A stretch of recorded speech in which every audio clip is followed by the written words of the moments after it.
Deborah Owens, America's Wealth Coach, and it's time to get wealthy. You're going to learn exactly what you need to know and do to finally achieve the level of financial success you desire and you deserve. In the new work from home environment, how do you create a space that makes the right impression where you can also have peace and prosper? Well, our guest today is designer Nikki Klug, and she's going to be sharing with us how we can create a sacred space. But here are the three things you need to know about creating a sacred workspace. First, your environment reflects your mindset.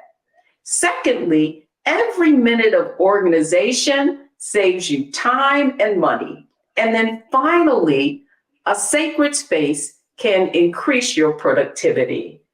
Nikki Klug is an award-winning interior designer, a three-time author. She's also had her work featured on NBC, BET, and the American Dream Show. Nikki is a professional member of the American Society of Interior Designers, and it is my pleasure to welcome Nikki to Get Wealthy. Welcome to our program today. Thank you, Deborah. Thank you so much for having me. Well, I think this is an appropriate time. Well, it's always an appropriate time. But, you know, when you're nearing the year in and going into the new year, I feel like this is the time I kind of want to declutter, if you will, especially after getting rid of Christmas decorations. So the first question I really have for you is, how has this whole virtual work from home environment impacted interior design?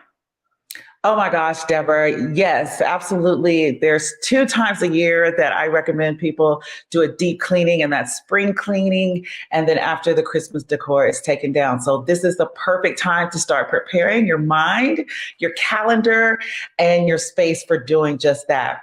Now, since everyone's been working from home at the beginning of COVID, we all know that, we were on lockdown and we were trying to figure out ways to stay productive and, manage children that may be at home or spouses that need to share the same space. So my extension of sacred spaces became a money space. It was like, okay, we need to figure out how to make a space that is going to instantly put you in the mindset so that you can be more productive, so that you're organized, so that you're inspired, or you're really focusing in on the task at hand. And your environment can help support or can detract from those things. I love that, because I would say, I had never worked with a designer, Nikki, until I worked with you. And so what I hope we can do today is kind of share with our audience how your environment can really impact your overall state of mind and help you to become more effective and ultimately more successful. Right. So I want to start there. The framework for Get Wealthy that we use for success in all areas is mindset, strategy, and execution. So I want to begin there with mindset, because I really do feel like that particularly your environment is a reflection of your mindset. And I know that's something that you espouse. And so I want to talk to you just about why is this so important for people to understand? So I say, just like the books you read and the friends you surround yourself with, how you're surrounded in your environment absolutely has an effect on your mindset, your mood, your results. Because if you think about when you're getting ready for work in the morning, right? You're putting on your clothes, your makeup, you're doing your hair. You don't just get out of bed and go into the office. Now, I know some people were doing that during COVID and keeping their camera off, but on a general basis, right? We present ourselves, we prepare ourselves, and your space is the same way. Now, as we were starting to invite people into our homes because cameras needed to be on for engagement, then you start looking around, it's like, ooh, maybe I'm not so proud of what's showing behind me. Maybe I need to do some things to prepare my space so that I show up in a professional way, show up confidently. And so those things are outside working in. Now, inside working out, I recently visited a client in Los Angeles, California, and on my way out of the door, it just hit me. It caught me so raw. She's like, I don't know if I'm depressed, and so my space is showing up poorly, or if my space is showing up poorly and I'm depressed, but I'm so glad you're here to help me. And that was the first time someone actually used the word depressed in relationship to their home. Although I did know it, instinctually, and I've seen it.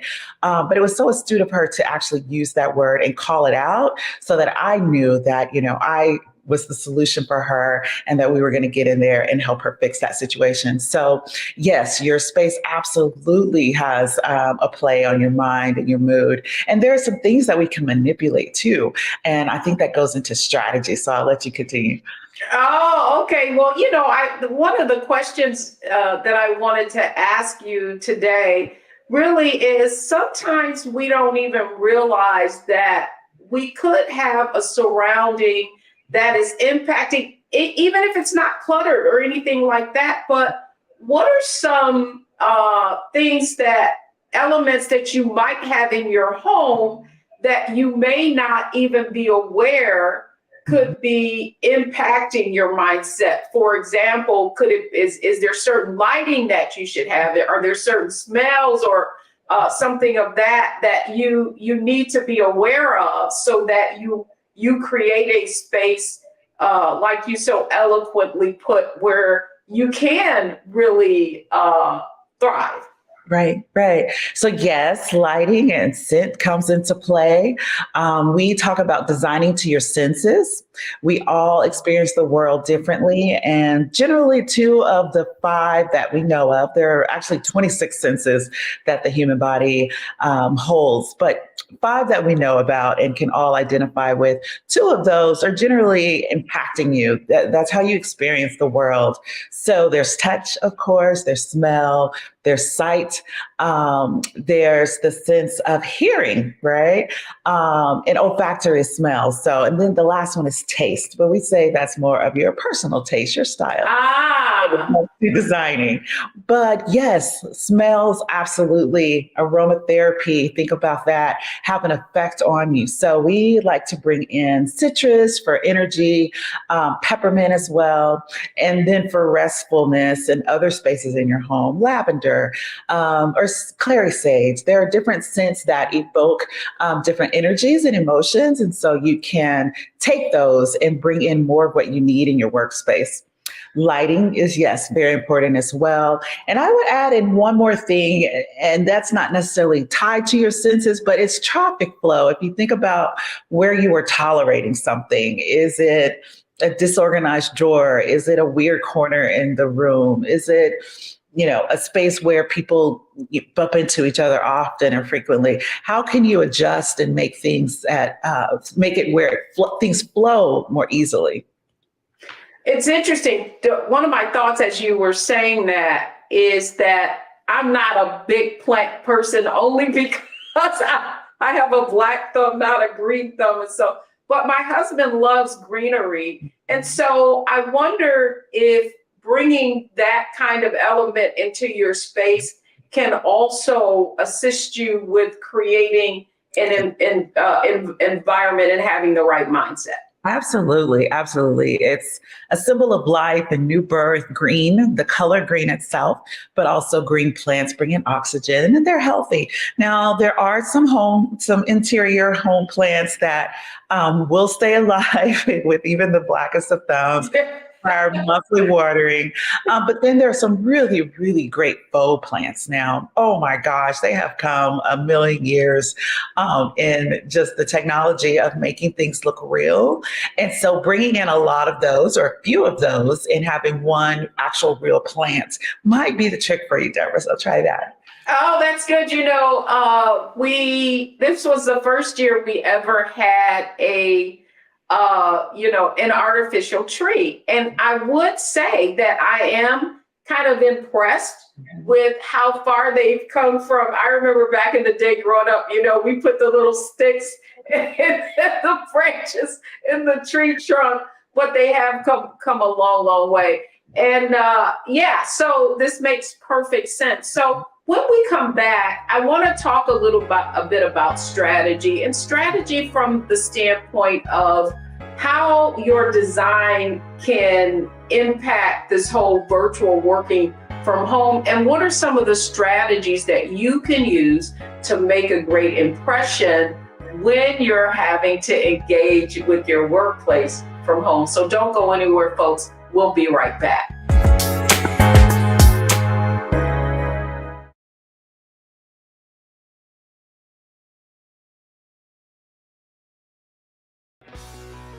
Let's be honest, as successful women, we're crushing it. Maxed out 401k and Roth IRA? Check. Aggressive savings and investments? Check.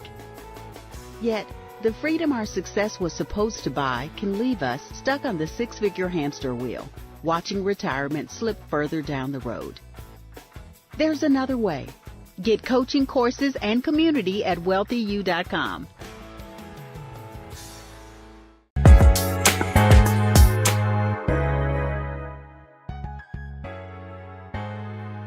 Welcome back, everyone. I'm Deborah Owens, host of Get Wealthy, and we're talking about this whole work from home environment that we're in. How can you create a money space, as our guest shared with us today? Nikki Klug is an interior designer, and she's sharing some great tips on what you need to do to make the right impression from home. So, Nikki, I want to talk about strategies. In this environment, as you can see, I'm in a home office. Typically, sometimes I'm in a studio. And the reason that we built a studio in our home is because, we're working from home and doing a lot of streaming now. So with that in mind, I would love for you to share how you've been influenced, right, in your design by this whole work from home environment. Oh my gosh. It has gotten so incredibly busy for us. Luckily, we started designing long distance 7 years ago now, 2 years before, 2 years since the pandemic, but 5 years prior to that.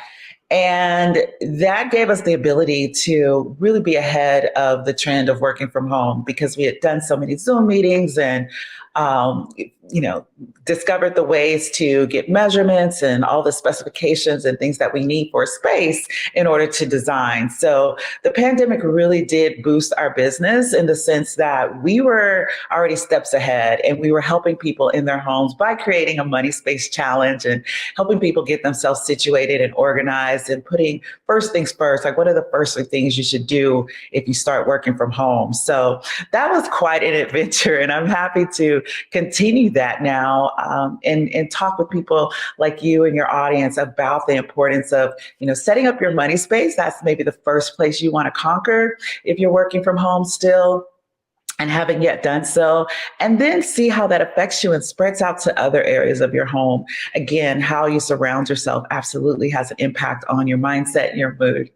Yes, we're going to have to make sure we share that you do a money space challenge where you help people consider, what are the things that you need to consider working from home. But one of the things that I wanted to talk with you about is, as I shared, I had never used an interior designer until I worked with you.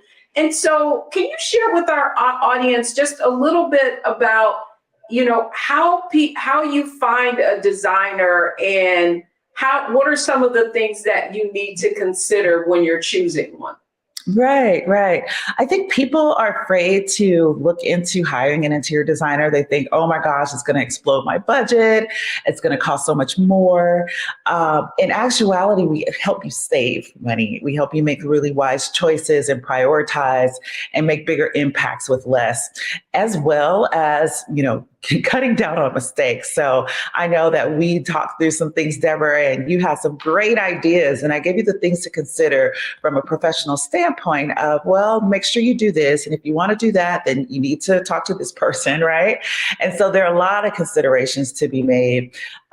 Designers help, with safety. Designers are absolutely required in commercial spaces because we know all of the ADA laws. In conjunction with architects and builders, we make sure that the environments are safe. All the finishes and fixtures and materials that you see, likely an interior designer, whether it's inside of an architectural firm or not, has made those selections.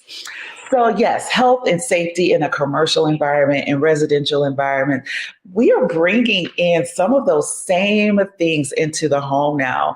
I'm learning about, they don't even want to call it AV anymore. They want to call it integration. And as basically intranet for the home. So we are starting to bring in all those things we know in design and in building and construction for the commercial space, and having the luxury of bringing those inside of our homes now so that we can experience those higher levels of luxury and just functionality as well. I love it. Functionality. Well, I guess one of the reasons I was somewhat, what do I want to call it, reluctant, right, to work with a designer is because I love creating things, right? And I wanted to have my own taste, and I felt like, oh, well, I could do this. But then what I found after working with you and you putting to that, one of the things I don't think people realize is that you basically had me go out and give you some ideas of my style, what are the things that my preferences were. And you kind of took that into consideration as you created the design. Certainly, we had moved from a big home, we were scaling down. And so I had brought all of this big furniture with me. I'm telling the truth, guys. I just want you to know. And one of the things that you really helped me understand was that, you can still have a kind of a big vision, but that scale is very important. Can you talk with the audience just a little bit about how a designer can help you do more with sort of less? Yeah, absolutely. So scale, you bring that up, is so important. I don't know how many times we've had clients where in the showroom, the sofa looks perfect. It was the right size and right color. But when they got it home, it was either too large or too small for their space. And they're like, ooh, what happened here? Like, it looked really good in the showroom. Scale is so important. Color, you want to look at color in the lighting that you are in, that the piece will be in. So that's really important to know. Gosh, Deborah, and there are some designers that are known for a specific style, like people go to for that style. They know if they go to XYZ designer, they're going to get this. My company is very client centric. And what I mean by that is, yes, I do have a personal style that sometimes comes out and is strong, but when it's in alignment with the client, other times you cannot tell that that was me that touched it, other than the really great sense of belonging and being. That person knows, wow, this is me. This is my home. And Nikki captured everything I was looking for. It's because we're so client centric. We ask questions. It's like almost like an interrogation, right, Deborah? Well, I wasn't going to say that. Right. You're really getting into your head and your heart. We're looking at where you've been, where you want to go. We always say that, we design spaces that help you become a better you. So we're so passionate about it and understand that the impact of great design, how it, can elevate you. And sometimes if you're not attentive to it, it can really bring down. So we like to be that solution for people that are looking to be inspired by their space and reflect the success that they've created in their lives. Well, the other point that I wanted to make sure that our viewers get to understand is one of the other things that I appreciated is I had bought I had existing pieces that you said, oh, good choice, right? And that you were able to sort of incorporate in the design. So I think that people may have the impression that, I'm going to have to take everything that I have and start over, and that's going to be very expensive. Can you talk to us a little bit about how you consider integrating what people already have into your design? Yeah, especially if it's a newer purchase. I mean, that reflects who you are right now. Now, if it's something from, 20 years ago, from college, from first getting married, it's not using who you are any longer, right? But if there are heirloom pieces from, say, grandmother or, great aunt, those, we find a way to work those in, because it's not about having everything brand new and everything, in a particular style. Really, our lives are integrated with who we are when we're at work, when we're with our children, when we're with our spouse. So I feel like the home should be the same way, right? It reflects many different sides of you, and the past, the present, and like I said, looking into the future. So can you give us an example? I would love for you, certainly, we're going to make sure that we incorporate some of your designs into this segment. I would love is there a favorite design that you recently, executed on that you could share with us, and just to get a sense of what your thought process is? There are so many. I literally fall in love with my clients. So again, we want to understand their family dynamics, who they are. We really go in deeper with clients than I would imagine if, ever starting this profession.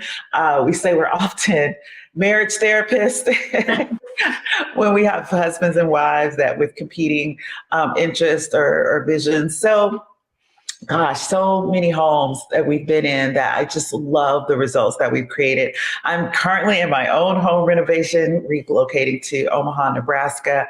And from here, I get a clear vision of our kitchen, and it's a really sexy, swanky kitchen. That's my newest favorite. Okay. Gosh, it's well, talk to us about that for a moment. Like, it wasn't new construction. Was it new construction, or was it an existing home? And if it is an older home, right? If it is an older home, how do you approach that? Yeah. So this home was built in 1994, which is also the year we got married. So I thought that was kismet. And it's an older, Americana style home, not too Spanish, not too colonial, just, pretty general with a lot of great space. And so it was needed to, remodel the kitchen and the bathrooms, change the flooring, update some spaces. And so we've been working on that the past 10 months.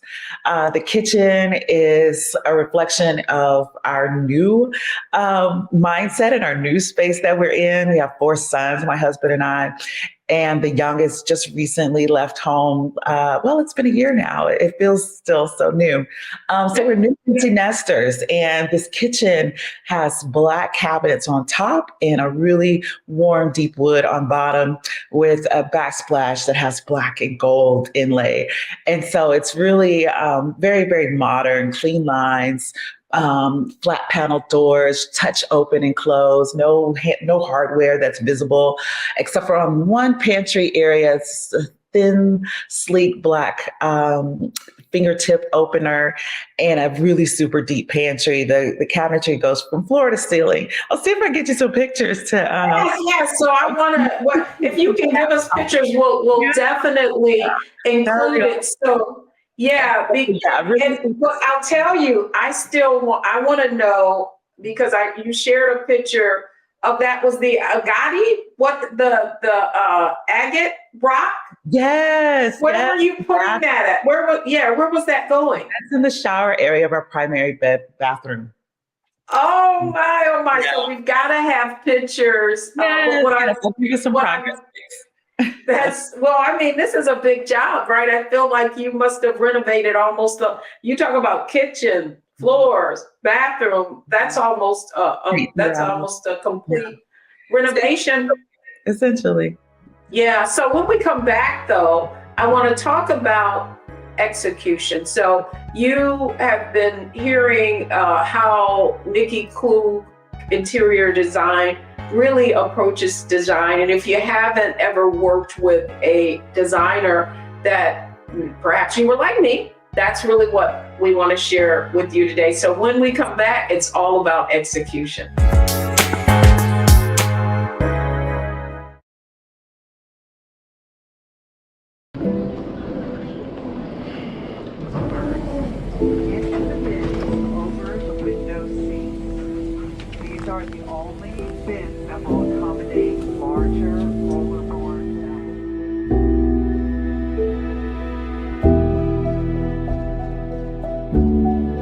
Put 10 in here? 10, and you don't come out till you die. And you eat him, you hoop 10. Oh my God. So what?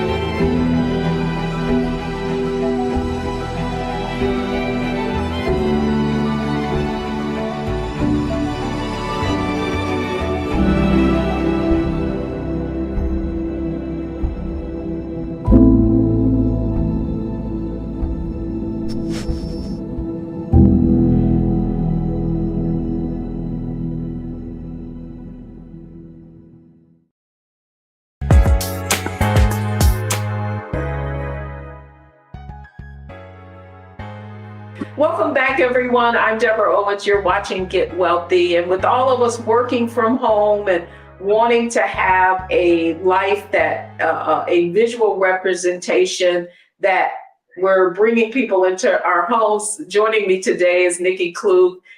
She is the owner and founder of Nikki Klug Interior Design. And we're talking about how you make a great impression in this virtual environment that we're all living in.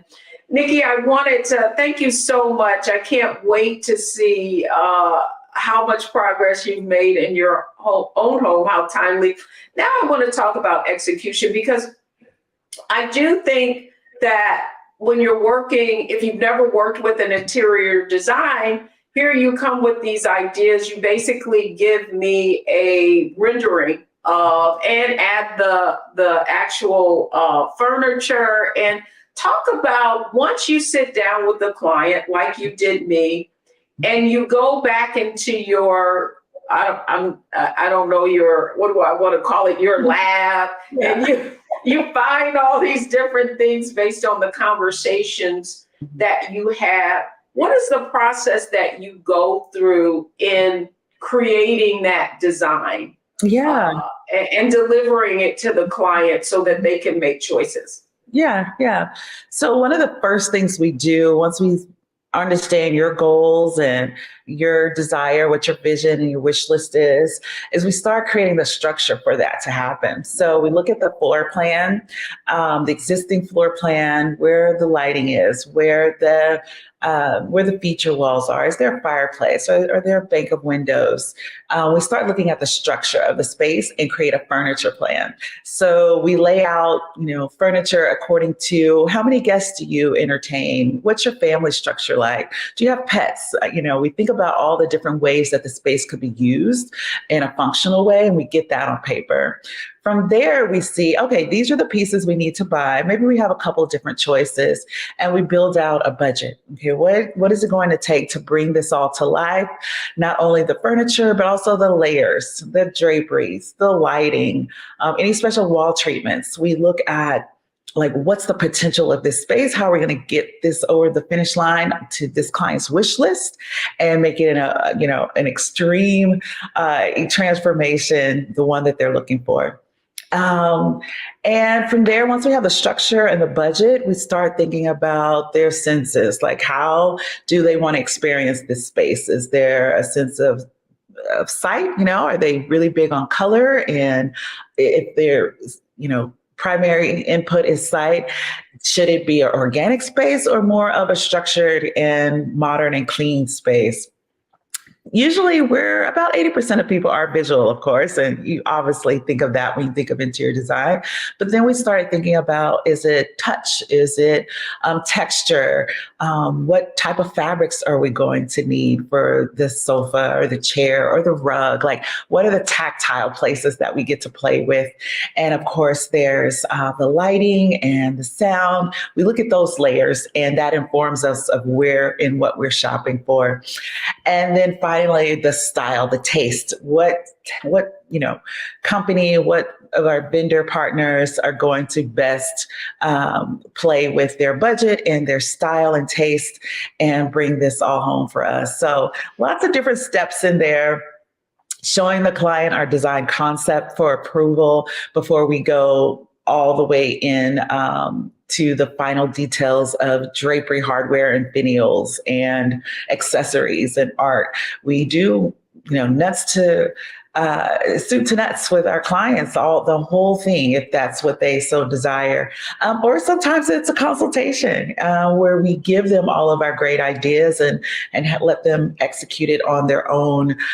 People that are, really great with shopping and want to be more involved. Sometimes that's the solution for them. Yeah, and you know what? It's great that I'm so glad that you shared that, because I do feel like, that even interior design could be in stages, right? Because it's kind of like you're building that relationship and people want to feel secure. Mm-hmm. But you brought something up really great, and that's about, your design concept. Yeah. And talk to us a little bit about how in that design concept, certainly your client comes up with a budget when you're looking, or it could be the other way around, you give a design concept. Do you, in your when you're presenting something to a client, do you give them options, right? Like, this is this would be your high choice, this would be your low choice, and this would be a, what do I want to say, a saving conscious choice or something like that, just so that our folks can get a sense of what that looks like and feels like. Yeah, actually, during the consultation, Deborah, we look at that framework, that furniture plan, and the pieces that need to be purchased new. And we build a budget so that it's comfortable with the client. So we have budget agreement from the beginning. Now, every once in a while, we really, really want to honor budgets. Every once in a while, there's this amazing piece that blows the budget, and it's like a definite splurge.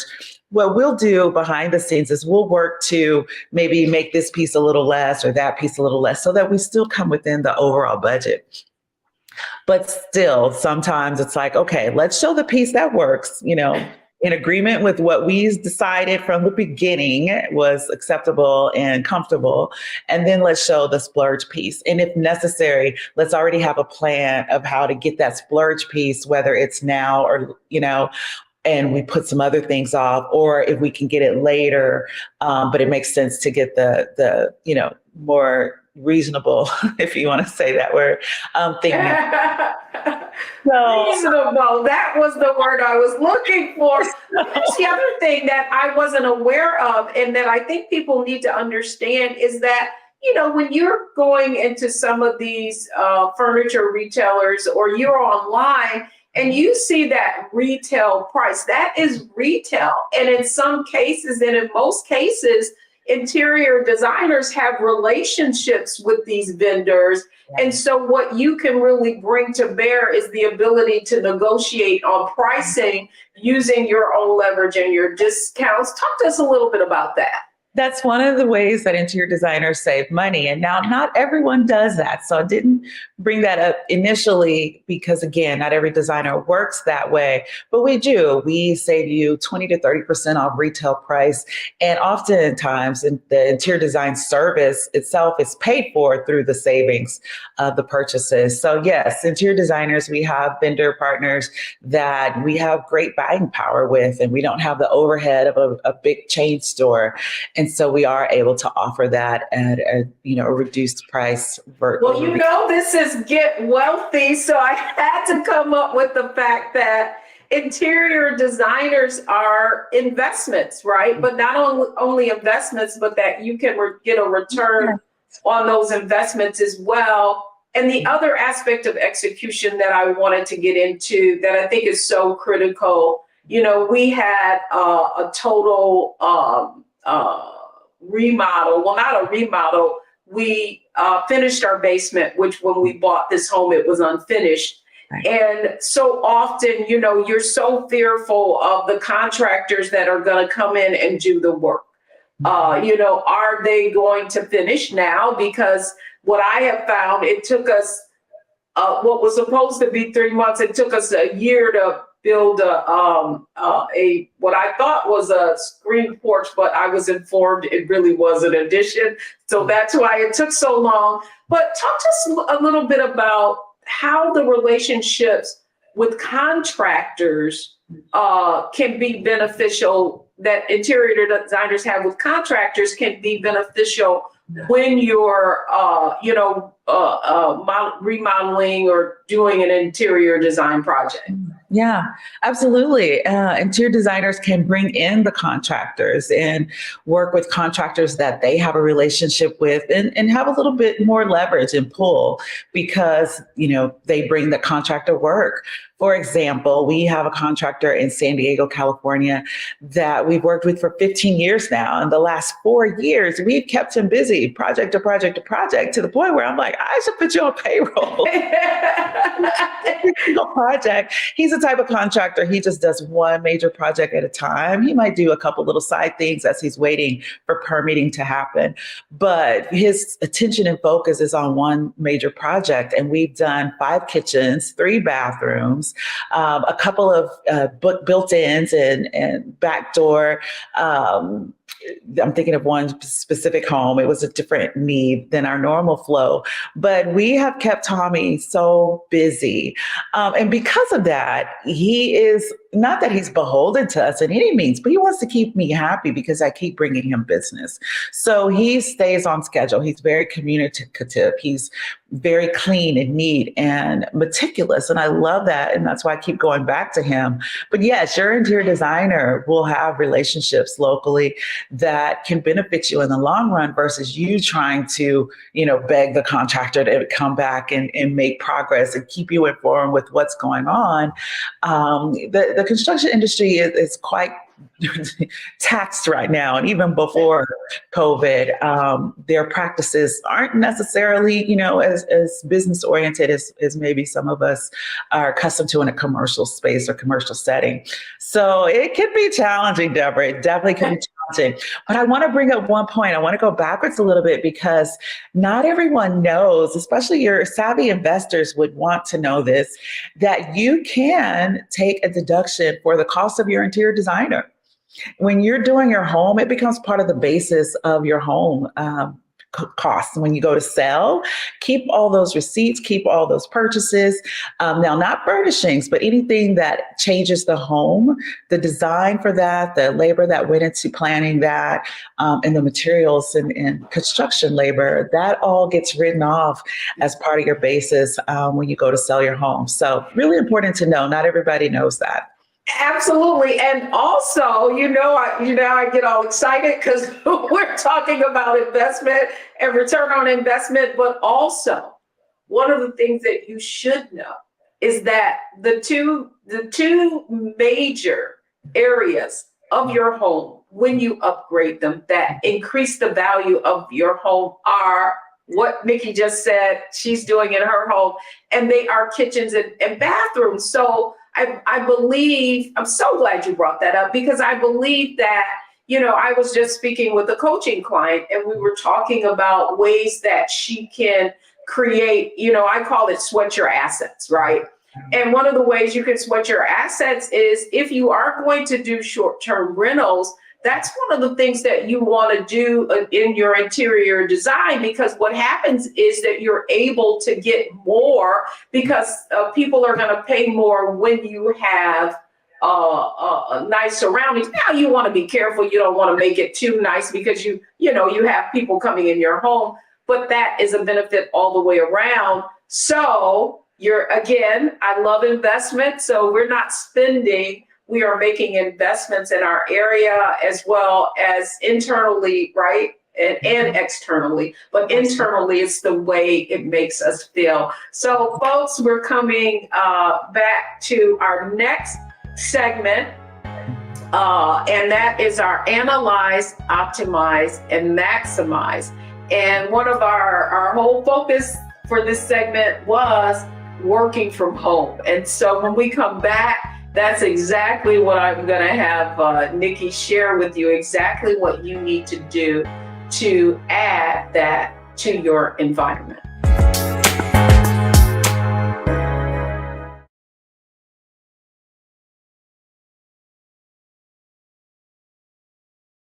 Black Star Network is here. Oh, no punch! I'm real revolutionary right now.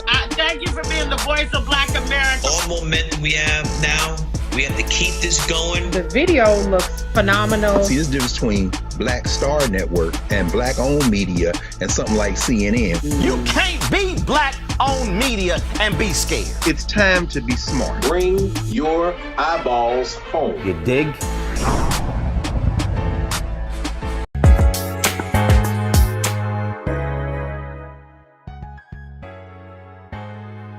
Welcome back, everyone. Well, this has been a fabulous conversation about creating sacred spaces. We do know that at this time, in these times that we're in, working from home and bringing people into our homes virtually has become even more critically. So, Nikki, welcome. It's our Analyze, Optimize, and Maximize segment. So that's what I want to talk to specifically about.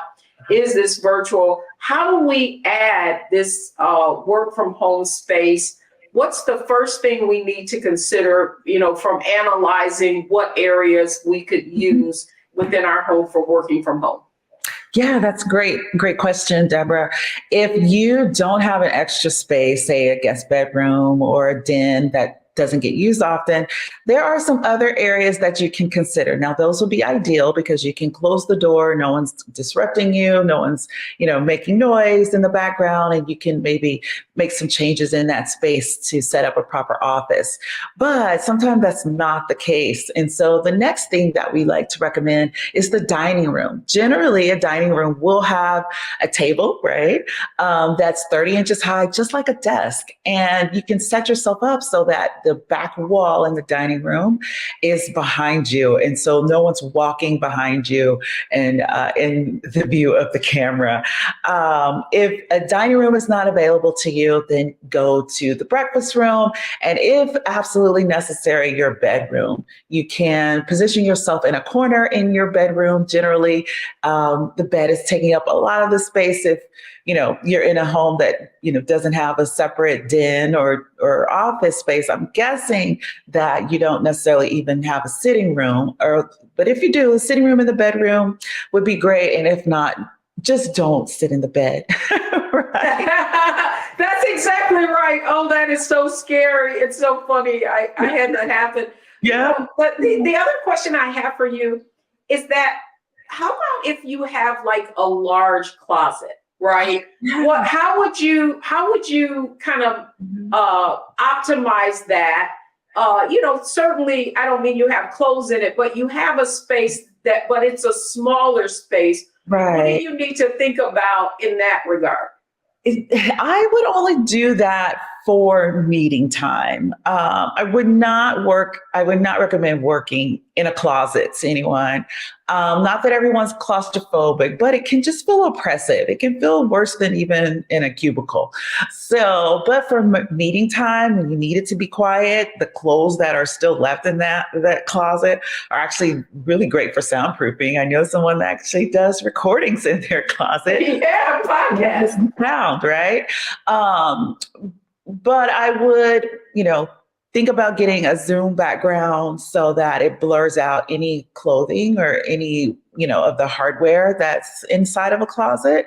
But yeah, I would, that would be a last resort, but a great thought, Deborah. Well, no. I thought perhaps you have a large closet, just in terms that you're going to use that for just the office, if you will. Right.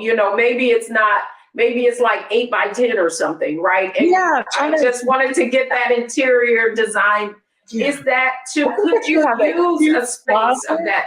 Yeah. Yeah, I think if you have that much of a closet, maybe you have another room in the house that's extra. I'm guessing. Okay. I'm guessing. Yeah, but in looking at some of these homes, some of the closets now are as big as bedrooms, right? Yeah. So I was just thinking, so lastly, just in terms of optimizing, I do know that we're working from home. Certainly we can set up, virtual workspaces in different rooms, but what suggestions do you have for now that we're working from home? How do we set like barriers where we're not just working all the time? I mean, what are some of the things that you can do from an interior design perspective so work isn't flowing all the way over into your actual home life? That's such a great point, Deborah, because we have heard of people that say, I love working from home. I get so much more done, and it's like they realize it's not necessarily because I'm a whole bunch more productive, but just because that hour commute I can now spend at my desk and, hour there and back, that's an extra 2 hours a day. So instead of working 8 hours, maybe now I'm working 10 or 11 hours, right? We don't want that. We want to still have work-life balance and now we have more of a work-life integration, but let's still put up some boundaries. And that's one of the considerations in selecting the space that you choose to work from. Can you close the door? Is there natural light in that space? Can you have a proper background so that things aren't cluttering your screen and people are peeking in and saying, what's going on over there? So yes, you want to consider these things as you're selecting your space and closing the door. Closing the door not only to keep people out when you're having meetings and indicate, hey, I'm in a real focus zone right now, or I'm inside of a meeting and cannot be interrupted, but also closing the door when you're done for the day so that you're not tempted to go back and do one last thing or, ooh, I thought of something else. Write that down on a notepad and don't enter that money space. Like really try so hard to keep these boundaries and set up your money space such that it supports your whole life and not just your work. I love that money space. I think we could use a little help here as well. I'm not in the studio. This could use some work as well. Nikki, thank you so much for joining us. But please tell our audience how they can contact you and just briefly about your Money Space Challenge. What is that and what can people anticipate? So the way to get in touch with us is Nikki Klug on all the platforms. Instagram, Pinterest, Facebook, LinkedIn, NIKKIKLUGH design. And the website is nikkiklugdesign.com.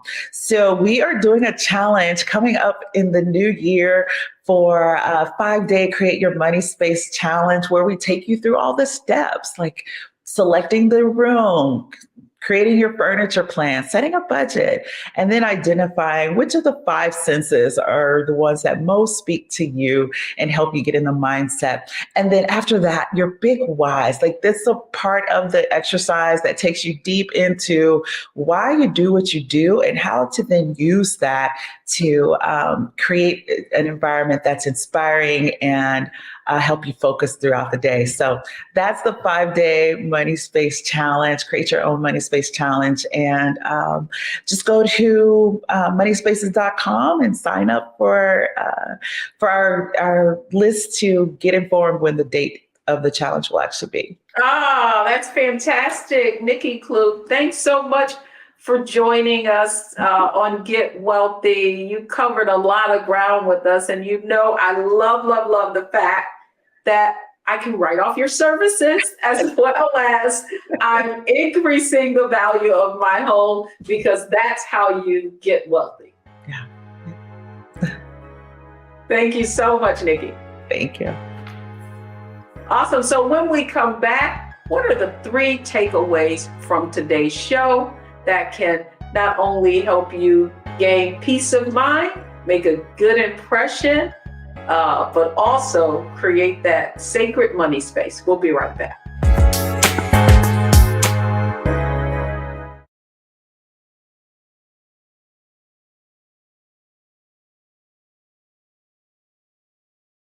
When you talk about blackness and what happens in black culture, we're about covering these things that matter to us, speaking to our issues and concerns. This is a genuine people-powered movement. There's a lot of stuff that we're not getting. You get it, and you spread the word. We wish to plead our own cause.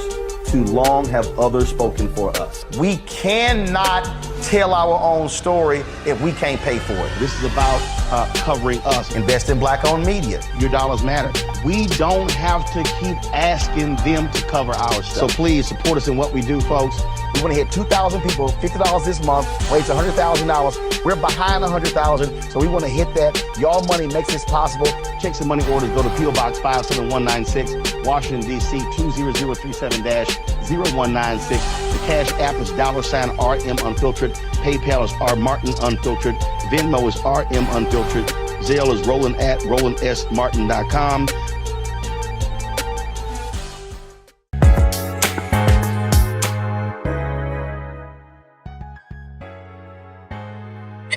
Welcome back, everyone. I'm Deborah Owens, and I hope you enjoyed today's segment on Get Wealthy about creating that money space. So here are the 3 things that you need to take away from today's show.